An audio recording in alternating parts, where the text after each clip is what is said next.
जैसे पंजाबी बेटियां बाजू में छुरा डालकर चलती हैं कटार, ऐसी कटार हमारी सनातन धर्म की बेटियों के भी कमर पर होना चाहिए एक कटार। सनातन धर्म अगर आप खिलवाड़ कर रहे हो तो आप केवल एक झांकी बनाना चाहते हैं। हमारे यहाँ झांकी का काम नहीं है कि जो हमारे सनातन धर्म के बचे हुए लोग हैं उनको इतना पक्का कर लो कि ये दूसरे धर्म में ना जाए, कि आने वाले समय में हमारे जो ये लव जिहाद हो रहे हैं या कुछ गलत काम हो रहा है तो क्राइम को सरकार नहीं रोकेगी। क्राइम को अगर रोकेगा तो हमारे घर का संस्कार रोकेगा। जहाँ एक दूसरे के प्रति समर्पण का भाव हो या अन्य एक दूसरे के प्रति उसको सम्मान देने का भाव है तो हिंदू राष्ट्र ही है। पर हम चाहते हैं कि मंदिर जाओ तो केवल दीवाल और छत्र देखकर नहीं आना, मंदिर जाओ तो उनके अस्त्र शस्त्र भी देख कर आना कि हमारे देवी देवता कुछ धारण कर कर बैठे हैं। इसलिए हल्के ना बनिए, भगवत भजन भी करिए, स्मरण भी करिए, जनमानस की सेवा भी करिए। लेकिन ये भी देखने को मिला जो बाबा हैं या जो धर्मगुरु हैं उन पर ये आरोप लगते हैं कि अंधविश्वास फैला रहे, दूसरे धर्म के जो संस्थाएं हैं या लोग लगातार ये आरोप लगाते हैं कि अंधविश्वास फैलाया जा रहा है हिंदू धर्म के नाम पर। इसको कैसे? शिव महापुराण के अंतर्गत अंधविश्वास का कोई क्रम नहीं है। जितनी भी चीज़ें अगर हम कर रहे हैं, दही चढ़ा रहे हैं या दूध चढ़ा रहे हैं या पंचामृत चढ़ा रहे हैं या बेलपत्र चढ़ा रहे हैं, ये अंधविश्वास के अंतर्गत नहीं है। हाँ, यदि हम कहें कि कोई ऐसा हम क्रम कर रहे हैं जिसमें अंधविश्वास नज़र आता हो अगर, तो यहाँ शिव महापुराण में अंधविश्वास का कोई क्रम नहीं है। बाकी के अन्य लोगों के लिए हम नहीं कह सकते, पर शिव महापुराण के अंतर्गत कहीं अंधविश्वास नहीं। शिव का समर्पण हमारे यहाँ पूर्व समय से चलता आया। भगवान राम ने भी शंकर की आराधना करी, बेलपत्र चढ़ाया, पूजन करी। भगवान कृष्ण ने भी शिव की आराधना करी। और इस भूमंडल पर जब कोई मूर्ति नहीं थी तो केवल निराकार एक शिव ही था, तो उसकी आराधना सबने करी है। तो उसमें मेरा सवाल ये था कि जो संस्थाएं वो सिर्फ हिंदू धर्मगुरुओं को ही निशाना बनाती है, बाकी धर्म के जो लोग हैं जो करते हैं झाड़ फूक, उन पर कभी इस तरीके के सवाल? हाँ, ये तो सत्य है कि कहीं ना कहीं हमारा हिंदू धर्म को ही चोट पहुंचाने का प्रयास किया जाता है।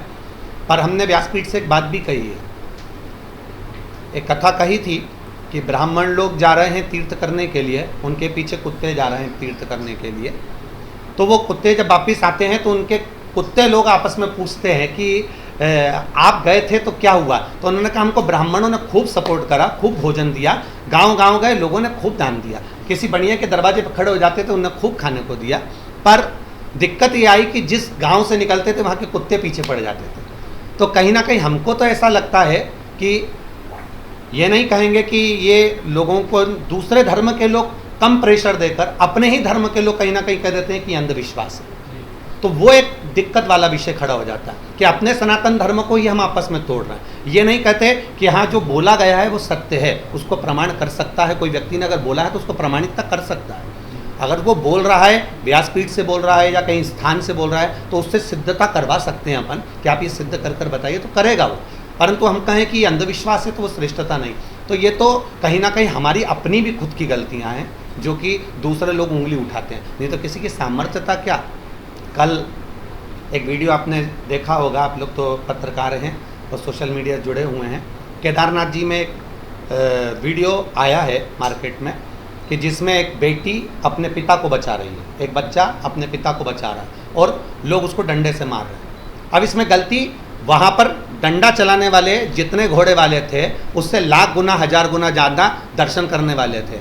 अगर एक एक वहीं का उठाकर कंकर संकर ही देता तो एक की सामर्थ्यता नहीं पड़ती कि वो डंडा उठाकर मार देता। वो बेटी चिल्ला रही है, आवाज़ लगा रही है, खून बह रहा है, बाकी के सब लोग वीडियो बना रहे थे। तो ये हमारे सनातन धर्म में ये चीज़ें नहीं होना चाहिए। मतलब हम खुद आगे रहकर चाहते हैं कि लोग हमको मारें, हम खुद आगे रहकर चाहते हैं कि लोग हमारे ऊपर उंगली उठाएं। तो ये श्रेष्ठता हमारे सनातन धर्म में। उसके बाद ये हुआ था कि प्रशासन ने व्यवस्थाएं ठीक नहीं की हैं और वो नहीं है। उस समय एक चैलेंज, एक आपने बात कही थी कि हमारा जो ये कार्यक्रम है किसी ने बिगाड़ा है। वो कौन है, कौन था जिसके ऊपर आपको शंका है? नहीं, ऐसा हमने अपनी व्यासपीठ से आज तक नहीं कहा कि किसी ने कार्यक्रम बिगाड़ा। पहली बात तो हम ये भी कहेंगे, जैसे आपने कहा उसमें मौतें हुई, हमने उस समय भी कहा था कि कोई एक प्रमाण जिसमें मौत दिखी हो कि वहाँ लोग मरे हों, दबे हों, भगदड़ मची हो, ऐसा कुछ हुआ हो। अगर कोई स्वास्थ्य किसी का खराब है या अटैक आया है तो उसको हम वहाँ पर प्रमाणित नहीं कर सकते। और शासन के पास में भी उस सब के लेख हैं कि वहाँ पर अगर कोई शांत हुआ हो, वहाँ अगर किसी को चोट लगी हो तो बात दूसरी। अगर वहाँ कुछ होता तो कथा 7 दिन तक नहीं हो पाती। 7 दिन जो कथा चली हैं वो केवल बाबा के भरोसे ही चली। और ये नहीं कि कोई हमको दबाव बनाया या किसी ने कार्यक्रम बिगाड़ा, ये भी हमारे मुख से कभी नहीं निकला और ना उसका कोई वर्णन। महाराज जी, कुबेश्वर धाम जहाँ आपने देखा होगा एक शिवलिंग बड़ा सा बना हुआ है, वहाँ बाबा का धाम बन रहा था, पर वहाँ गुफा का रास्ता छोटा होने के कारण वहाँ जो बॉबी थी सर्प की, वो छोटा स्थान होने के कारण बस उसको हम लोग बंद करते हुए आगे एक सुंदर मंदिर का निर्माण कर रहे हैं, जिसका निर्माण उम्मीद है फरवरी मार्च तक पूरा कंप्लीट हो जाएगा। बाबा का मुरली मनोहर मंदिर तो कंप्लीट हो चुका है, एक नई गौशाला का निर्माण वो चालू करा है 5000 गाय के लिए, तो वो भी चालू है उसका, और धर्मशाला का कार्य चालू है, तो थोड़ा समय लग सकता है। महाराज जी, इसमें नंदीश्वर महाशिव पुराण, महामृत्युंजय शिव पुराण, तो शिव पुराण का ये नवीनीकरण की जरूरत क्यों पड़ी? नवीनीकरण क्योंकि की एक विषय हो सकता है, शिव पुराण का विषय है, जैसे नंदीश्वर उसका एक विषय हो सकता है, महामृत्युंजय विषय एक हो सकता है, परंतु ये जो आपने उसका नवीनीकरण किया तो क्यों? नवीनीकरण से मतलब नहीं, शिव पुराण तो हम लोग लिखते हैं, पर उसका ये लोगों ने जो लिखना चालू करा, जैसे हम लोग नंदी पर बाँट रहे हैं या हम महामृत्युंजय पर बाँट रहे हैं, तो हम उसको सहज भाषा में ये नहीं लिखेंगे कि विषय नंदी और शिव महापुराण, तो उसमें कर दिया नंदी शिव महापुराण का था, तो उसका एक रहेगा विषय ही, परंतु वो रहेगा शिव महापुराण से जुड़ा हुआ। जितने भी पुराणों का वर्णन करा जाता है उसमें, पुराण में हम कोई चीज़ छाट लेते हैं, महामृत्युंजय, नंदी है, बेलपत्र है, तो उसको हम छाट कर उसका वर्णन करना चाहते हैं, जैसे एक एक चीज़ जनमानस तक पहुँचे और उसके हृदय में वो चीज़ बैठे। एक साथ बच्चों को अगर दिया जाए तो वो श्रेष्ठता में ग्रहण नहीं कर पाते, इसलिए माँ क्या करती है, अपने बच्चे को थोड़ी थोड़ी देर में कुछ ना कुछ खिलाती रहती है। एक आखिरी क्वेश्चन, आपके का भाव होता है वो हिंदू राष्ट्र ही है, एक दूसरे का हम आदर करते हैं, भूखे को भोजन कराते हैं या प्यासे को पानी पिला रहे हैं या कोई तकलीफ में देखकर उसके लिए जागृत होते हैं, वो हिंदू राष्ट्र ही है। पर मूल है कि हमारे उस हिंदू राष्ट्र के अंतर्गत चलते चलते हम सब एकजुट हो जाएं, बस मूल वही है। सभी को हर हर महादेव, श्री शिवाय नमः जी। उन्होंने कथावाचक पंडित धीरेन्द्र शास्त्री को बीजेपी का प्रवक्ता कह दिया गया, तो प्रचारक है, आपको क्या लगता है कि वास्तव में गुरुओं के ऊपर इस तरह का आरोप मतलब गुरु द्वारा ही लगाया जाए? शंकराचार्य की थोड़ी बजवाई है। हमारे गुरु जगत गुरु शंकराचार्य जी के लिए हम एक शब्द में नहीं कहेंगे, क्योंकि वो हम उनको शिव का अवतार मानते हैं। हमारी प्रमाण पोथी पुराण और शास्त्रों के अनुसार उस गादी पर जो बैठा है वो एक शिव का अवतार है। उन्होंने अगर कुछ सोचकर बोला होगा, बहुत बहुत ज्ञानी है, साधारण ही हम तो उनके आगे शून्य हैं गुरुओं के आगे, पर उन्होंने जो बोला होगा कुछ सोचकर बोला होगा, कुछ उनकी दृष्टि से बोला होगा, और उनके सम्मुख में हम कहें कि उन्होंने ये शब्द बोला ना, उनके कुछ विचार होंगे, कुछ सोच होगी, उसके अनुसार बोला। ठीक, वही हमने कहा, सनातन धर्मी हो तुम लोग, क्या देख रहे हो? एक बच्ची को वो चप्पू से मार रहा है, एक बार करा था तभी भी तो लोगों ने देखा था, दूसरा बार करा तभी भी तो लोगों ने देखा, पत्थर से दोचा तभी भी तो लोगों ने देखा। आप कहाँ थे? वहाँ इतने लोग घूम रहे हैं, क्यों देख रहे हैं उसको देख रहे हो तो कम से कम कुछ तो बोल सकते थे, चिल्ला सकते थे, इतनी सामर्थ्य था। और वो बेटी भी धन्य है कि वो केवल चक्कू का बार झेलकर नीचे गिर जाती है, एक लात अगर उठाकर मार देती ना तो दम नहीं थी कि कोई सामर्थ्यता करे। मेरी बेटियों को अभी हम लोग छत्रपति संभाजी नगर में जो कथा करी है उसमें हमने महाराष्ट्र की बेटियों से अपील करी है कि शायद अगर आप में इतनी बलवता है और आप इतनी सामर्थ्यता रखते हो तो इतना बल तो अपने पास में रखो कि आपने जिससे स्नेह करा है और वो आपको अगर मारने के लिए दौड़ रहा है, वो आपको कत्ल करने के लिए दौड़ रहा है, तो आप कैसा प्रेम करें? क्या आप उसका जवाब नहीं दे पा रहे? मतलब उसने आपको प्रेम दिखाया चक्कू मारकर और आप अपना प्रेम नहीं दिखा पाए, तो वो प्रेम फिर आप भी तो दिखाइए थोड़ा सा। तो हम मना नहीं करेंगे, हमारा इतना सा कहना है कि सनातन धर्म का व्यक्ति दर्शन कर रहा है, केदारनाथ जी जा रहा है, केदारनाथ जी से आ रहा है और उसके पिताजी को डंडों से मारा जा रहा है और केवल हम मूवी बना रहा है, केवल वीडियो बना रहा है, उसका थोड़ा सा तो विरोध कर सकते हैं। एक तिल मात्र भी करते तो अच्छा लगता।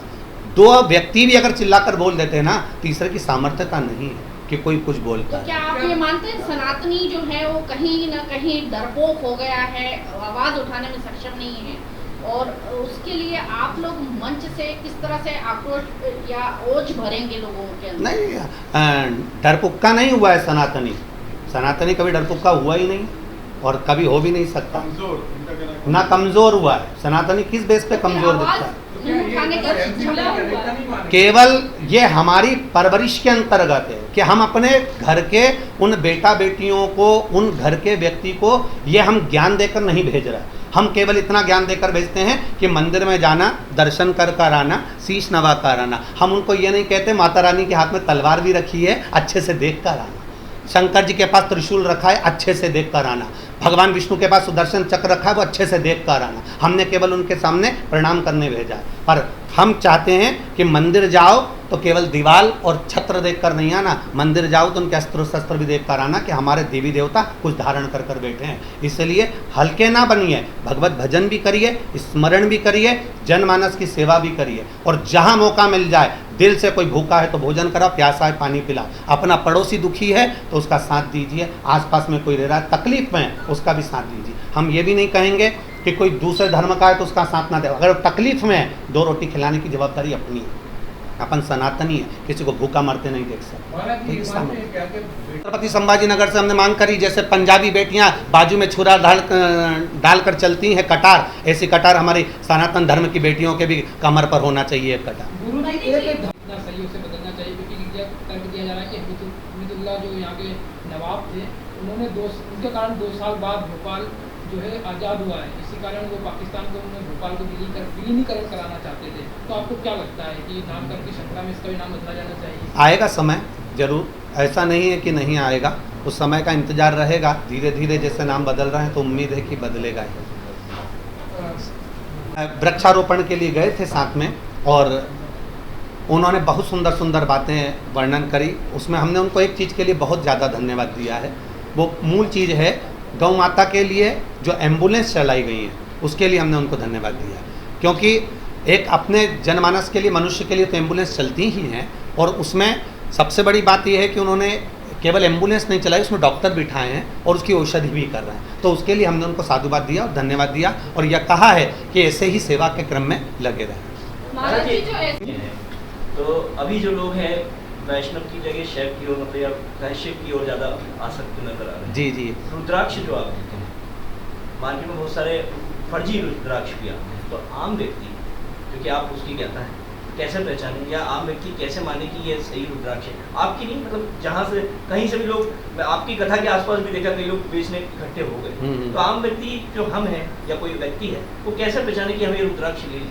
शिव महापुराण में असली रुद्राक्ष को जानने का नियम बताया हुआ है। विद्येश्वर संहिता में जब 14 मुखी तक रुद्राक्षों का वर्णन किया गया है, 1 मुखी से 14 मुखी तक, स्कंद पुराण में 21 मुखी तक रुद्राक्षों का वर्णन है, तो उनमें एक शहद के जल का प्रयोग किया गया है, जिसको हमारे यहाँ कहते हैं शंकर भगवान पर जब शहद चढ़ाया जाता है तो उसका भाव व्यक्त करा गया है शिव महापुराण में।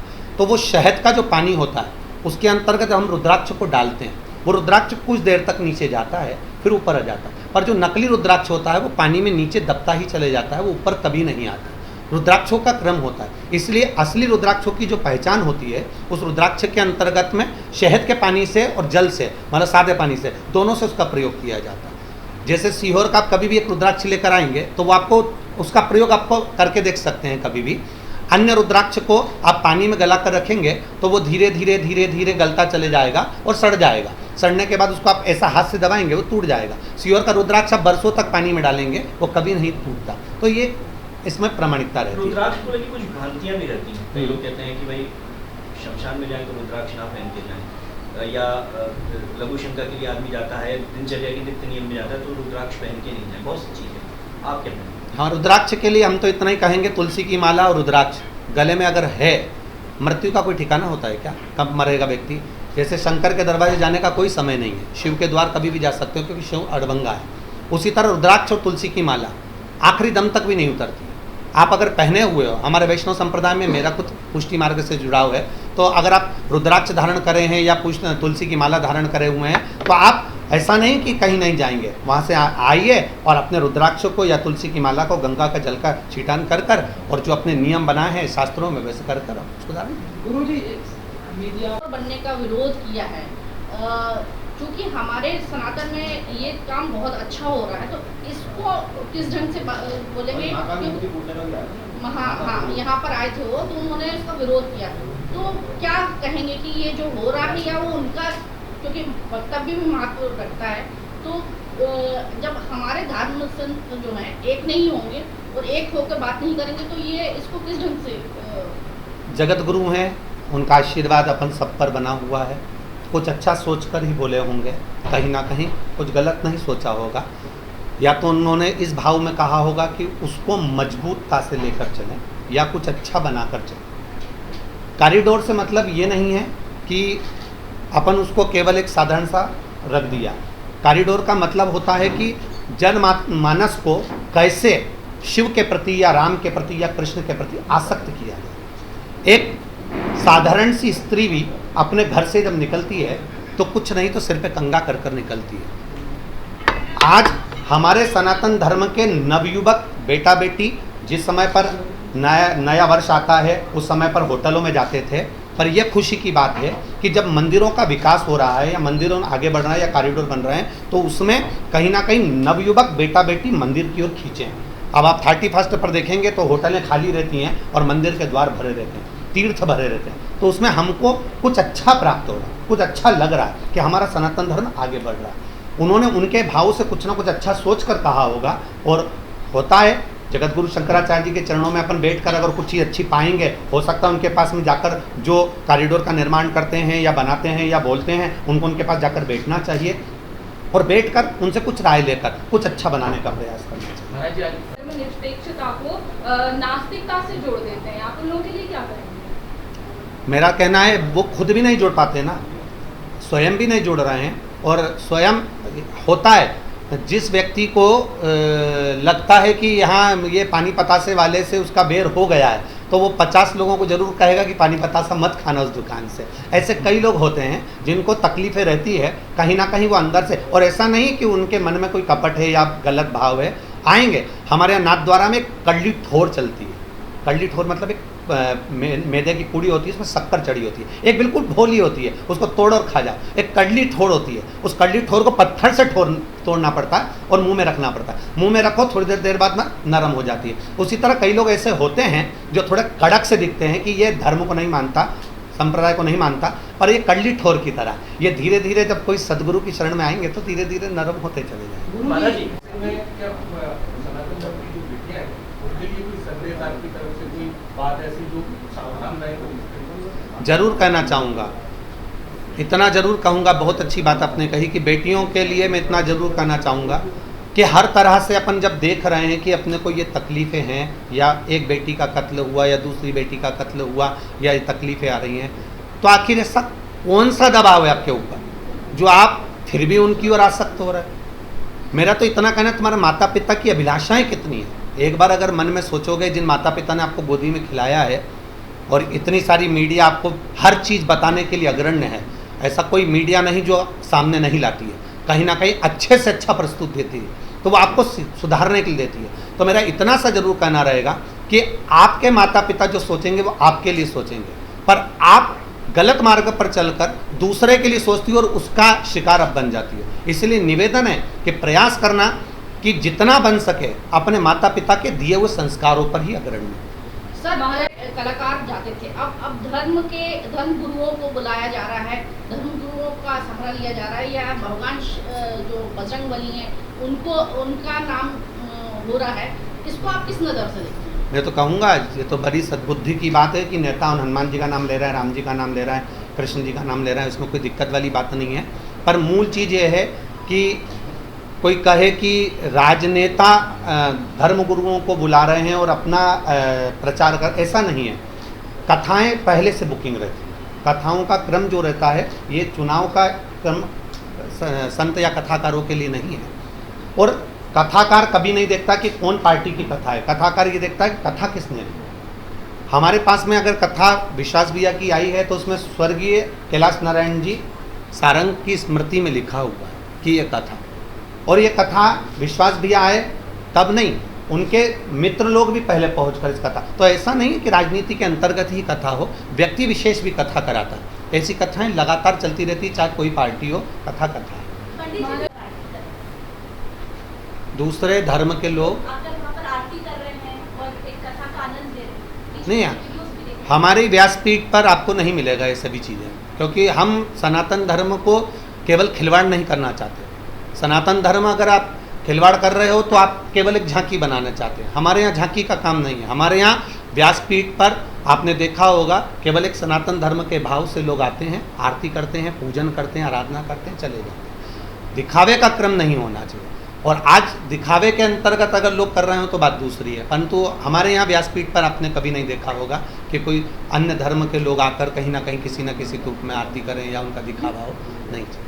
महाराज जी चल रहा है कृष्ण जन्मभूमि की मांग देश भर में लगातार चल रही है, जो बात क्या कहते हैं? भगवान कृष्ण की जन्मभूमि के लिए तो मैं इतना कहना चाहूँगा, जैसे राम जन्मभूमि का जब खनन हुआ, खोदना चालू हुआ तो उसमें शिलान्यास निकले हैं, बहुत सारी चीज़ें निकली हैं। मेरा विश्वास कहता है जब भी कृष्ण जन्मभूमि को नीचे से खोदना प्रारंभ करा जाएगा तो मेरे ठाकुर जी के भी प्रमाण ठाकुर जी खुद आकर देंगे, उसको दूसरे को देने की जरूरत सर नहीं। ये लगातार तो इतना कहना है कि हम जो हैं, जितना सनातन धर्मी है, हम इनको अगर अच्छे से संजो, हम हमारा घर है, मैं मेरे माता पिता को अच्छे से खिला लूँ, मेरे भाइयों को अच्छे से खिला लूँ, मेरी बहनों को अच्छे से खिला लूँ, और मेरे जितने मौसी है, चाचा है, मामा, मैं इनको अच्छे से खिला लूँ ना, इससे बढ़कर सुख नहीं होगा। हमारा निवेदन केवल इतना है कि जो हमारे सनातन धर्म के बचे हुए लोग हैं उनको इतना पक्का कर लो कि ये दूसरे धर्म में ना जाए। हम दूसरे धर्म के लोगों को अगर बटोर के ले भी आएंगे और अगर वो सही से नहीं रह पाए वापिस चले जाएंगे, तो उससे अच्छा है कि अपने जो सनातनी हैं उनको हम इतना पक्का कर लें कि ये दूसरी जगह ना जाए। आपने भी बात